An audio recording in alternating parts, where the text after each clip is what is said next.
Bismillah. Assalamualaikum warahmatullahi wabarakatuh. Selamat siang untuk teman-teman semua. Di sini perkenalkan, nama saya Abdul Latif Alasari. Kami dari kelompok 9 yang beranggota saya sendiri dan Al Badrian dan Arina. Di sini kelompok kami akan menjelaskan tentang uji hipotesis deskriptif. Adapun di sini kami hanya menjelaskan bagian penting saja dalam proses apa sih pengertian uji hipotesis deskriptif itu sendiri dan bagaimana caranya. Yang pertama itu pengujian hipotesis deskriptif satu sampel. Yaitu hipotesis deskriptif adalah dugaan tentang nilai suatu variabel mandiri, tidak membuat perbandingan atau hubungan. Sedangkan penguji hipotesis deskriptif diartikan sebagai proses generalisasi penelitian berdasarkan pada satu sampel. Artinya menggunakan satu sampel saja. Di sini kita beranalisis hanya menggunakan satu sampel saja. Sebagai contoh, bila rumus masalah penelitian sebagai berikut, maka hipotesis jawaban sementara yang dirumuskan adalah hipotesis deskriptif. Artinya di sini ada beberapa poin deskriptif itu sendiri. Yang pertama itu seberapa tinggi daya tahan lampu merek X. Yang kedua, seberapa tinggi produktivitas padi di Kabupaten Klaten. Yang ketiga yaitu berapa lama daya tahan lampu merek A dan B. Dari tiga pertanyaan tersebut, antara yang dapat dirumuskan hipotesis seperti berikut. Yang pertama itu daya tahan lampu merek X, yaitu kurang lebih 800 jam. Yang kedua itu soal yang kedua tadi itu seberapa tinggi produktivitas padi di Kabupaten Klaten. Jawabannya begini, yang produktivitas padi di Kabupaten Klaten adalah 8 ton.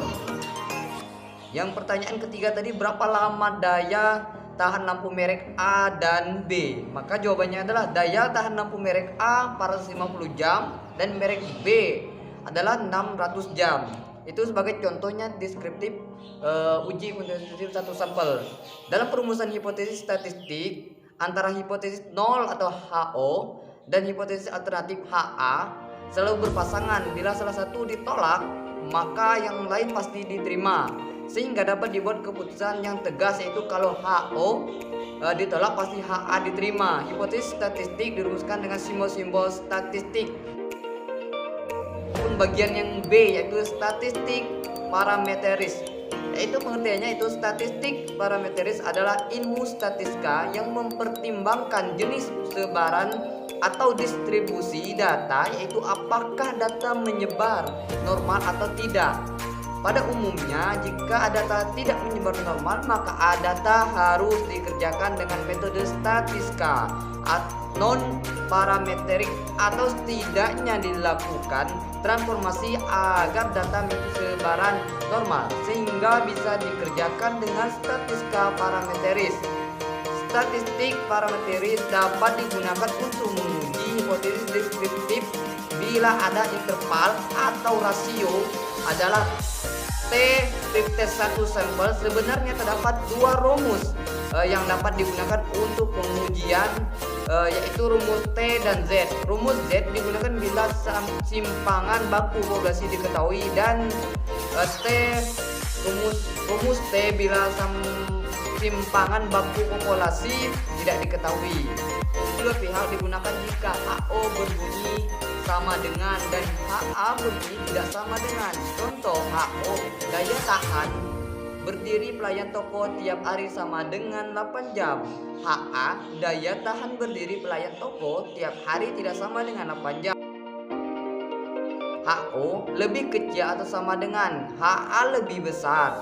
Contoh, HO pasien KIA dalam sehari lebih kecil dan sama dengan 20 orang. HA pasien polikia dalam sehari lebih besar 20 orang. Uji pihak kiri, HO lebih besar atau sama dengan HA lebih kecil. Contoh, HO daya tahan bidan berdiri lebih besar dan sama dengan 2 jam.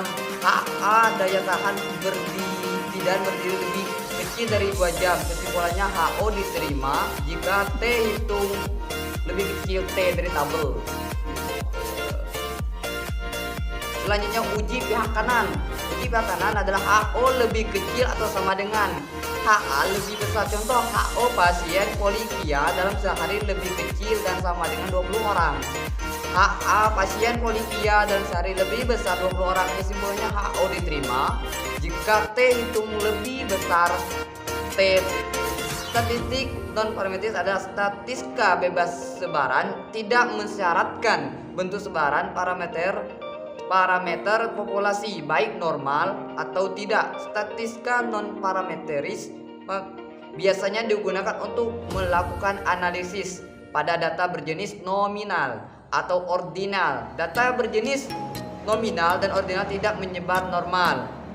Yang tes binomial digunakan untuk menguji hipotesis bila dalam populasi terdiri atas dua kelompok kelas. Data berbentuk nominal dan jumlah sampel kecil, kurang dari 25 orang.